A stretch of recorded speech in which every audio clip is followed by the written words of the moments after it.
बिस्मिल्लाहिर्रहमानिर्रहीम। मैं हूं मोहम्मद उस्मान और व्यूवर्स आप देख रहे हैं statistics tutorials by Mohammad Usman. आज हमने बात करनी है प्रॉपर्टीज़ ऑफ बायनॉमियल एक्सपेरिमेंट पे। प्रीवियस वीडियो में हमने बर्नौली ट्रायल को डिफ़ाइन किया था और उसके अलावा हमने बात की थी बायनॉमियल एक्सपेरिमेंट की। हर वो ट्रायल जिसकी टोटल 2 कैटेगरीज बनाई जा सकती हों, success and failure total results की, ये हमारे पास बर्नौली ट्रायल कहलाता है। यानी जिसकी टोटल 2 आउटकम्स हों, सक्सेस एंड फेलियर हम कह सकते हैं।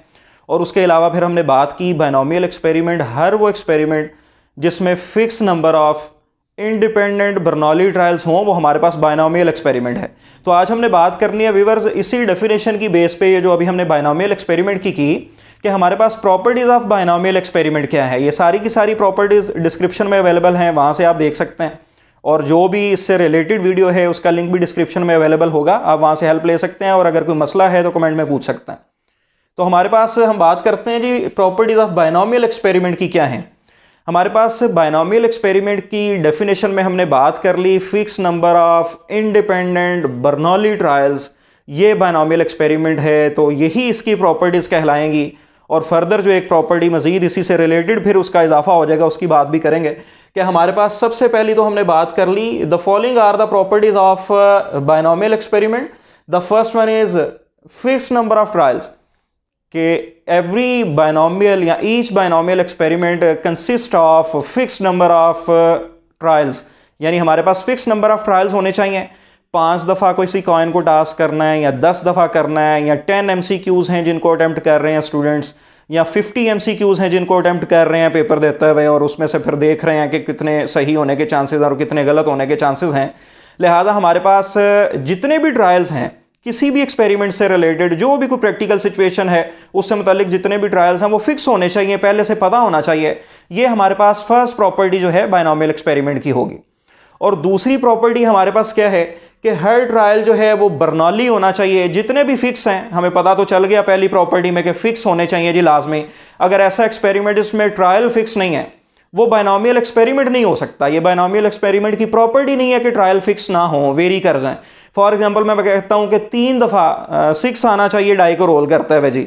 अब ट्रायल जितने मर्जी करो 6 3 दफ़ा आना चाहिए। अब यहाँ पे ट्रायल क्योंकि फिक्स नहीं है, तो लिहाजा हमारे पास फिर ये बायनॉमियल एक्सपेरिमेंट भी नहीं है। क्योंकि बायनॉमियल एक्सपेरिमेंट की प्रॉपर्टी है फर्स्ट वन कि there are fixed number of trials, कि हर बायनॉमियल एक्सपेरिमेंट जो है उस सूरत में बायनॉमियल होगा जब हमारे पास उसमें परफॉर्म होने वाले जो ट्रायल्स हैं उनकी तादाद फिक्स होगी। इसी तरह अगर मैं कहता हूं कि एक ही दफ़ा डाई को रोल करना है, 6 आता है या नहीं आता है इसको ऑब्जर्व करना है मैंने, तो हमारे पास क्योंकि अब ये ट्रायल तो बर्नौली है, 2 कैटेगरीज हैं, 6 का आना या ना आना, और फिक्स भी है, एक ही ट्रायल है। लेकिन क्योंकि ट्रायल सिर्फ एक है इसलिए अब भी ये बायनॉमियल एक्सपेरिमेंट नहीं होगा। क्योंकि बायनॉमियल एक्सपेरिमेंट को डिफाइन करते हुए हमने बात की थी कि इसमें एक से ज़्यादा ट्रायल्स होते हैं। एक सिंगल बर्नौली ट्रायल जो है वो बर्नौली डिस्ट्रीब्यूशन को फॉलो कर रहा होता है। होने एक से ज़्यादा चाहिए लेकिन होने फिक्स चाहिए, तादाद वेरी नहीं करनी चाहिए। उसके बाद फिर हर ट्रायल बर्नौली हो, यानी हर दफ़ा जब भी हम 10 दफ़ा एक कॉइन को टास्क कर रहे हैं तो हर दफ़ा जब कॉइन को टास्क कर रहे होंगे, डेफिनेट बात है अगर हेड में के आने में सक्सेस है तो हमारे पास हर दफ़ा जो ट्रायल है उसकी टोटल आउटकम्स को 2 कैटेगरीज में डिवाइड किया जा सकता हो का हेड का आना और हेड का ना आना, ये दूसरी कैटेगरी हो जाएगी। लिहाजा ये बर्नौली ट्रायल्स होंगे।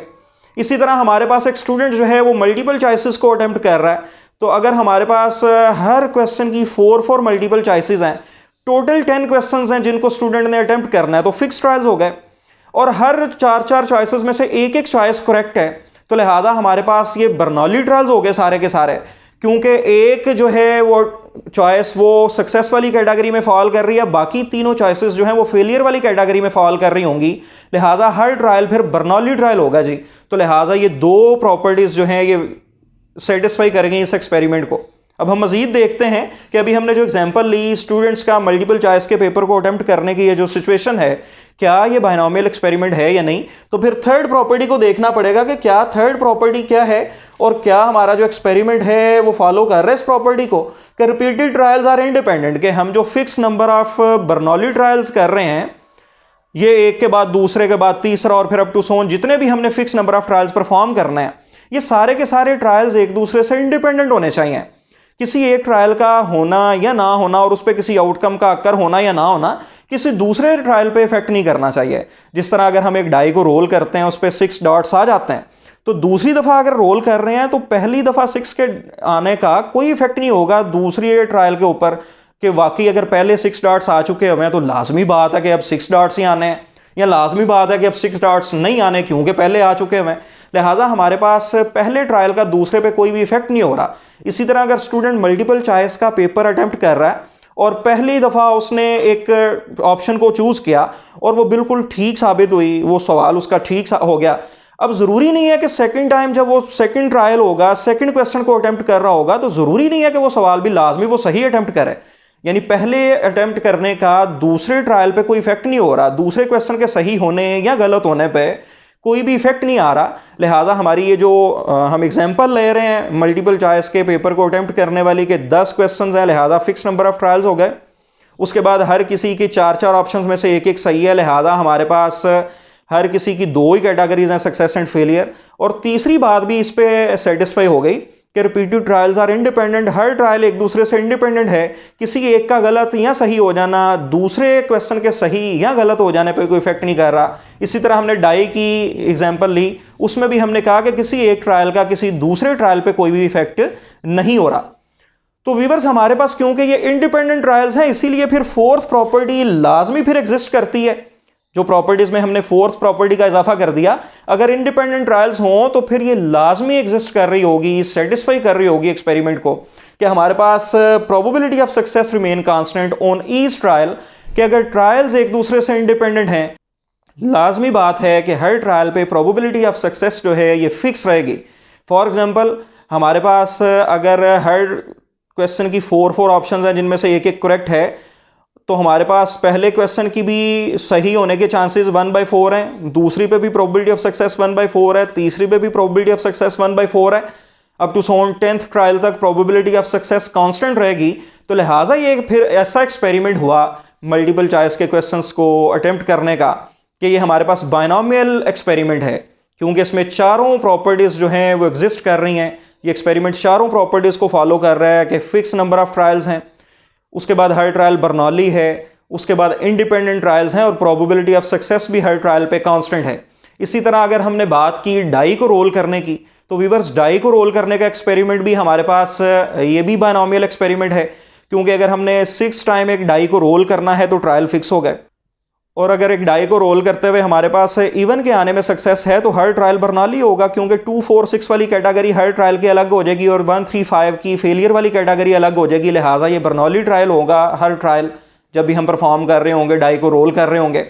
उसके बाद एक दफ़ा इवन नंबर का आना या ना आना किसी दूसरे ट्रायल पे इवन नंबर के आने या ना आने पे इफेक्ट नहीं करेगा, लिहाजा हमारे पास ये इंडिपेंडेंट ट्रायल्स भी हैं। और पहली दफ़ा अगर इवन के आने की प्रोबेबिलिटी 3/6 यानी 1/2 है, तो हर ट्रायल को हर दफ़ा जब हम करेंगे डाई को रोल तो इवन की प्रोबेबिलिटी 3/6 यानी 1/2 ही रहेगी। एक दफ़ा ट्रायल पे अगर प्रोबेबिलिटी 1/2 है तो नेक्स्ट भी 1/2, थर्ड टाइम डाई को रोल करेंगे फिर इवन के आने के चांसेस 1/2 हैं, फोर्थ टाइम टास्क करेंगे तब भी 1/2 है, और अप टू सॉन हमारे पास इवन की प्रोबेबिलिटी यानी हमारी सक्सेस जिस चीज़ में है उसकी प्रोबेबिलिटी वेरी नहीं कर रही, चेंज नहीं हो रही, क्योंकि ट्रायल्स इंडिपेंडेंट थे। लिहाजा हमारे पास ये एक्सपेरिमेंट भी बायनॉमियल एक्सपेरिमेंट होगा। लिहाजा हमने आज की इस वीडियो में बायनॉमियल एक्सपेरिमेंट की 4 प्रॉपर्टीज़ को डिस्कस कर लिया कि any binomial experiment contains 4 properties. The first one is there are fixed number of trials, repeated trials are independent. उसके बाद हमने बात कर ली कि each trial is Bernoulli trial, यानी each trial having only 2 outcomes success and failure. और उसके बाद फिर हमने बात कर ली कि हमारे पास the probability of success remain constant on each trial.